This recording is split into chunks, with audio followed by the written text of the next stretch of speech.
ओम शांति 23/9/2023। बाबा कहते हैं, मीठे बच्चे, आत्मा और परमात्मा का यथार्थ ज्ञान तुम्हारे पास है, इसलिए तुम्हें ललकार करनी है। तुम हो शिव शक्तियाँ। प्रश्न है, सबसे ऊंची मंजिल कौन सी है जिसका ही तुम बच्चे पुरुषार्थ कर रहे हो? उत्तर है, निरंतर याद में रहना। यह है सबसे ऊंची मंजिल। याद से ही कर्म भोग चुकतू हो, कर्मातीत अवस्था हो। जिस माता पिता से अपार सुख मिल रहे हैं, उनके लिए बच्चे कहते हैं, बाबा आपकी याद भूल जाती है। वंडर है ना। देही अभिमानी रहने का पुरुषार्थ चलता रहे तो याद भूल नहीं सकती। गीत है, किसने यह सब खेल रचाया, झूठी माया झूठी काया। ओम शांति। भगवान बात। बच्चे अपने बाप भगवान को जानते हैं। अभी बच्चे आकर के बाप द्वारा आस्तिक बने हैं, क्योंकि बाप द्वारा बाप को जाना है, इसलिए आस्तिक कहलाते हैं। तुमने जाना है बरोबर, हम आत्मा हैं। वह हम आत्माओं का बाप है।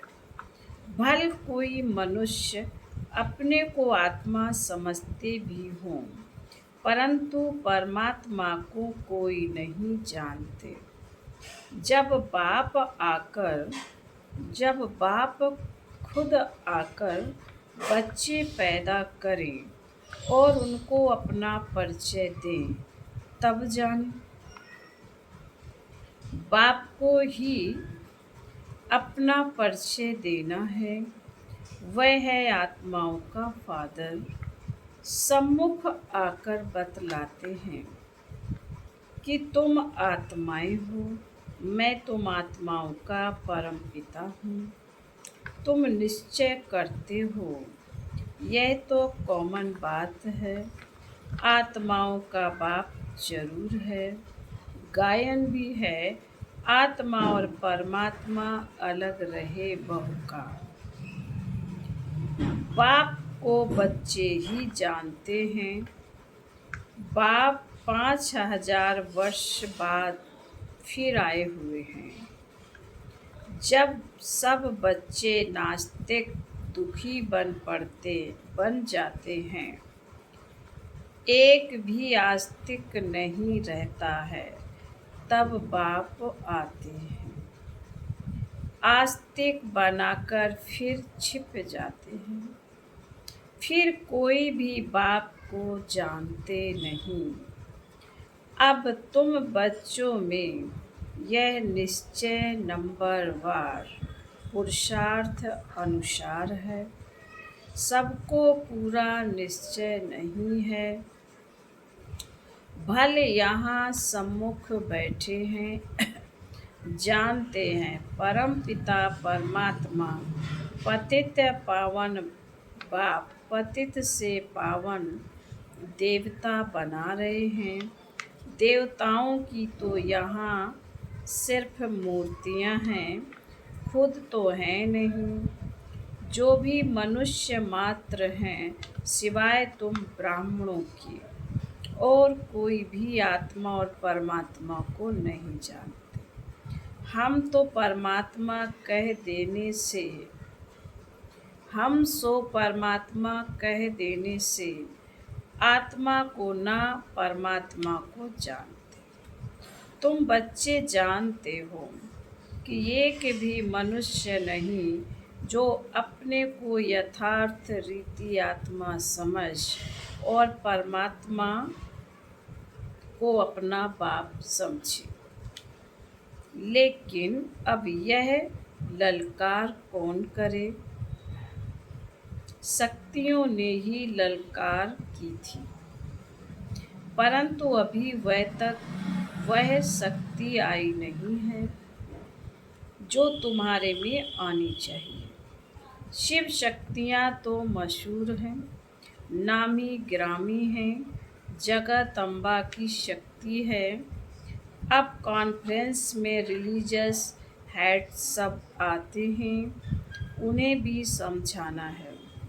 बाप समझाते हैं, बच्चे तुमको तो देही अभिमानी बनना है।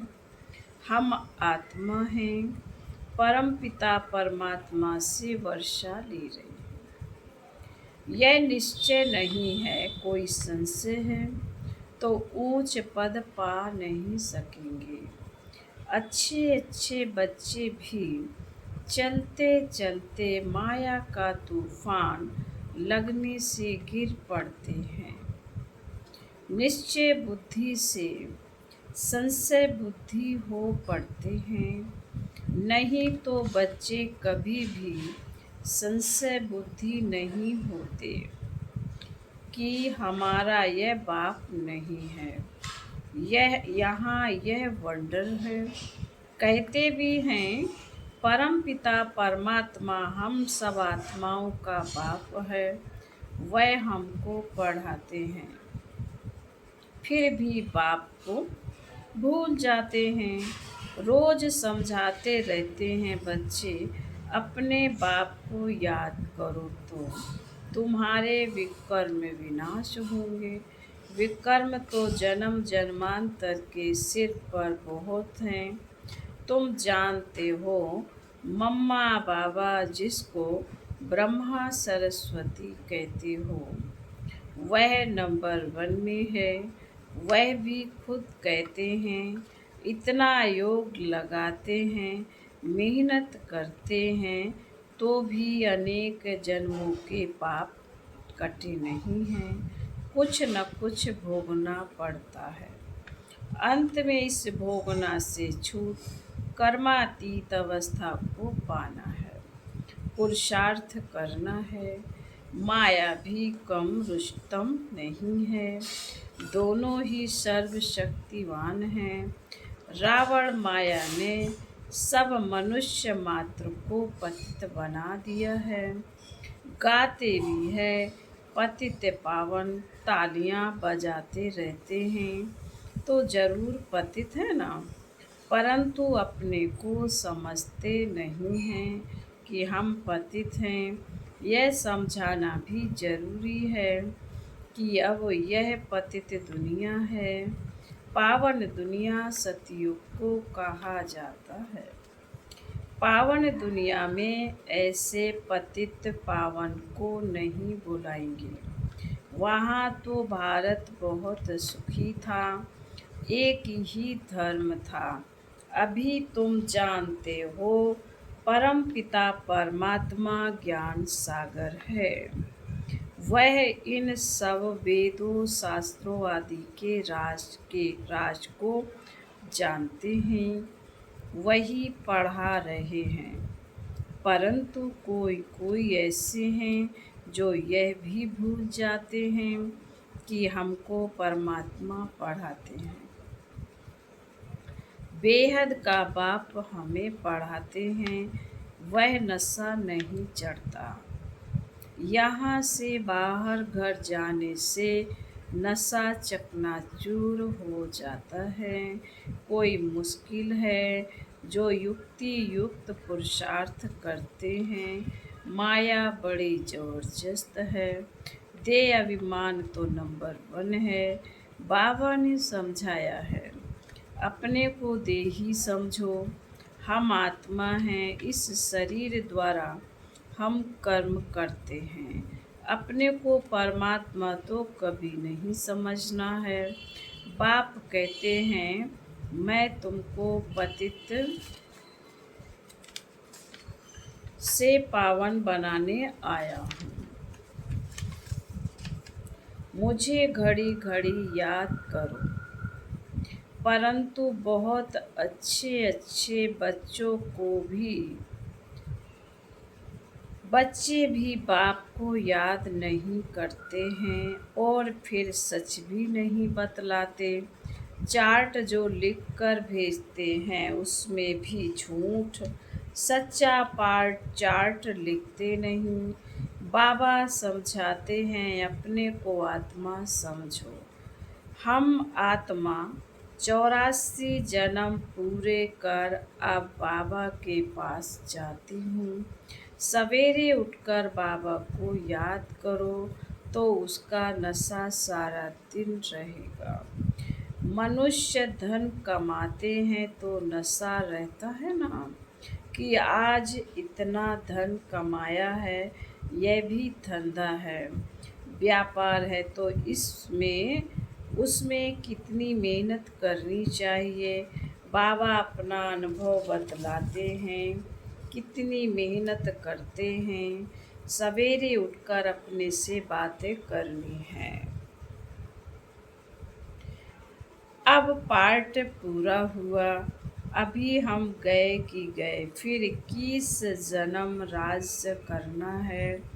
कितना मीठा, कितना प्यारा, वंडरफुल बाबा है। ऐसे बाप को कोई भी मनुष्य मात्र जानते नहीं हैं। बाप आकर बच्चों को अपने से भी ऊंच ले जाते हैं और बच्चे फिर बाप को सर्वव्यापी कह अपने से भी नीचे ले गए हैं। इसलिए बाप कहते हैं तुम बहुत दुखी बन पड़े हो। मैं तुम बच्चों को ब्रह्मांड और विश्व दोनों का मालिक बनाता हूँ और फिर तुम बच्चे मुझ बाप को सर्वव्यापी कह देते हो। यह भी ड्रामा में खेल है। अब बाप डायरेक्शन देते हैं, ऐसे ऐसे समझाओ। लक्ष्मी नारायण आदि देवी देवताएं 100% साल्वेंट बुद्धि थे, अभी नहीं है। फर्क देखो कितना है। कहाँ भारत स्वर्ग था, अभी नर्क है। यह ज्ञान कोई भी मनुष्य में नहीं है। तुम बच्चों में भी वह ताकत नहीं है। देह अभिमान बहुत है। देही अभिमानी को तो धारणा होनी चाहिए। बाप डायरेक्शन देते हैं, ऐसे ऐसे ललकार करो। आत्मा क्या है, परमात्मा क्या है, कोई को पता नहीं है। तुम जानते हो हम आत्मा बिंदी हैं। हमारा बाप परम धाम, हमारा बाप परम पिता परमात्मा भी बिंदी है। वह नॉलेजफुल पतित पावन है, जन्म मरण में नहीं आते। हम आत्माएं जन्म मरण में आती हैं। परम पिता परमात्मा कहते हैं मेरा भी पार्ट है, मैं आता हूँ तुम सबको सुखी बनाकर फिर निर्माण धाम में बैठ जाता हूँ। मनुष्य बूढ़े होते हैं तो वानप्रस्थ में चले जाते हैं, परंतु अर्थ नहीं समझते। वानप्रस्थ माना बाड़ी से परे स्थान। वह थोड़े ही बाड़ी से परे बैठते, अभी वानप्रस्थी तो सब हैं। हम आत्माएं बाड़ी से परे रहने वाली हैं, परंतु उस स्थान को भी नहीं जानते नहीं। तुम्हारे में भी कोई कोई की बुद्धि में यह बातें हैं। देह अभिमान बहुत है, बाप को फॉलो नहीं करते। माया भी बहुत प्रबल है। आत्मा और परमात्मा के संबंध को कोई भी नहीं जानते। बाप के संबंध को भी नहीं जानते। तुम भी घड़ी घड़ी भूल जाते हो। बाप का बनकर बाप को पूरा याद करना चाहिए ना। कहते हैं बाबा घड़ी घड़ी याद करना भूल जाता हूँ। अरे तुम मात पिता को याद करना भूल जाते हो। निरंतर याद करने की ही मंजिल है। जिस मात पिता से स्वर्ग का वर्षा ले रहे हो तुम उनको भूल जाते हो। वंडर है, मात पिता तो एक ही है। बाप कहते मैं बाप कहते हैं मैं ही तुम्हारा मात पिता हूँ। यह मैं बड़ी गुहा बातें कई समझते हैं। बाबा कहते यह है बड़ी गुहा बातें कई समझते हैं। जगत अम्बा माता है परंतु नहीं, वह तो शाकाहारी है ना। तुम मात पिता गाते हो निराकार को। यह सब बातें पहले नहीं बतलाते थे। दिन प्रतिदिन गुहा बातें सुनाई जाती हैं। कोई भी बात ना समझा सको तो बोलो बाबा ने अर्जुन सुनाया नहीं। बाप से पूछेंगे। दिन प्रतिदिन बहुत नई नई पॉइंट्स मिलती रहती हैं। नॉलेज तो बड़ी है। समझने वाले कोई समझे, पढ़ते पढ़ते थक जाते हैं। बाबा को लिखते हैं मैं नहीं चल सकूँगा, तंग हो गया हूँ। तंग होकर पढ़ाई छोड़ देते हैं। विकार में जाते हैं तो पढ़ाई छूट जाती है। यह पढ़ाई ब्रह्मचर्य की धारणा से होगी। अगर ब्रह्मचर्य को तोड़ा तो धारणा नहीं हो सकेगी। दूसरे को कह नहीं सकेंगे कि काम महाशत्रु है। बुद्धि का ताला ही बंद हो जाता है। मंजिल बहुत ऊंची है। सन्यासी तो गृहस्थ धर्म को छोड़ भाग जाते हैं। वो हठ योगी सन्यासी हैं। ये है राजयोग। बाप ही आकर राजयोग सिखलाते हैं। हठ योगी कभी राजयोग नहीं सिखला सकेंगे। यह बात पूरा समझाने का ढंग नहीं आया। उन्हों का है हठ योग संन्यास। वह पतित को पावन बना नहीं सकते। तुम्हारा है बेहद का संन्यास, वह है हद का संन्यास। तुम्हारी बुद्धि में फिर 84 जन्म पूरे हुए हैं। अब हम वापस जाते हैं।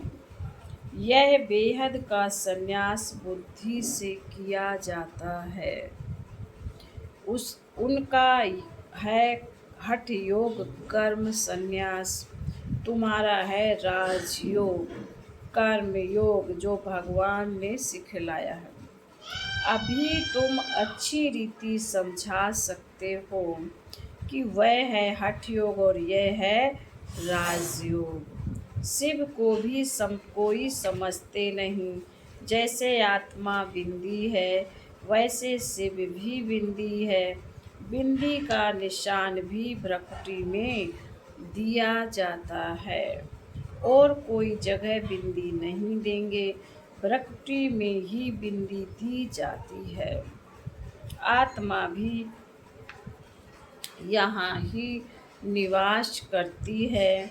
यह किसी को पता नहीं है। इतनी छोटी बिंदी में 84 जन्मों का अविनाशी पार्ट नूंधा हुआ है। यह कितनी डीप बातें हैं। कोई को समझाने नहीं आएगी। रियलिटी में समझाना है। जैसे आत्मा बिंदी है वैसे परमात्मा भी बिंदी है। अगर दूसरी आत्मा आएगी तो वह भी बाजू में आकर बैठेगी ना।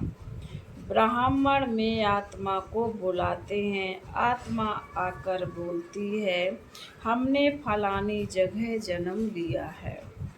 तो वह आत्मा कहाँ आकर बैठेगी, क्या मानते थे? वह आत्मा कहाँ आकर बैठेगी? क्या माथे में? उसमें उनमें अपनी भी आत्मा है ना। बाप कहते मैं भी बिंदी हूँ, मुझे परम पिता परमात्मा कहते हैं। उनकी महिमा बड़ी भारी है, शिवाय नमः। यह किसने महिमा की? आत्मा सालिग्राम ने। तो जरूर वह अलग है, दुनिया इन बातों को नहीं जानती। तुम जानते हो उनका एक ही नाम शिव है। ब्रह्मा विष्णु शंकर को ब्रह्मा देवताय नमः, विष्णु देवताय नमः। उनको शिव परमात्मा नमः कहेंगे। तो शिव ऊंच ठहरा ना। यह बातें तुम समझते हो, यह नॉलेज भी तुमको अभी है। तुम्हारा यह हीरे जैसा जन्म है। देवताएं तो प्रारब्ध भोगते हैं, यह प्रारब्ध देने वाला वंडरफुल बाप है। ऐसे पारलौकिक बाप का कितना रिगार्ड रखना चाहिए। बुद्धि योग इस ब्रह्मा में नहीं, उनमें रखना है। वह बाप पढ़ाते हैं इस द्वारा यह शरीर रोल लिया है। सारी सृष्टि में कितना बड़ा मेहमान है। शिव बाबा परम धाम से आते हैं, कितना बड़ा भारत का मेहमान है। कहाँ से आया हुआ है? उन मिनिस्टर आदि की कितनी इज्जत होती है। यह गुप्त वेश में कितना बड़ा मेहमान पतित को पावन बनाने आया है। फिर बाबा बोले अच्छा, मीठे मीठे शिकील थे बच्चों प्रति माता पिता बाप दादा का याद प्यार और गुड मॉर्निंग। रूहानी बाप की रूहानी बच्चों को नमस्ते। हम रूहानी बच्चों की रूहानी माता पिता बाप दादा को याद प्यार गुड मॉर्निंग और नमस्ते।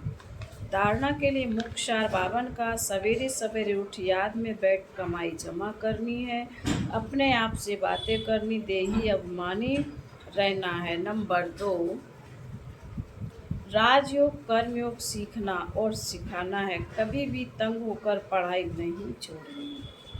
बाप का रिगार्ड जरूर रखना है।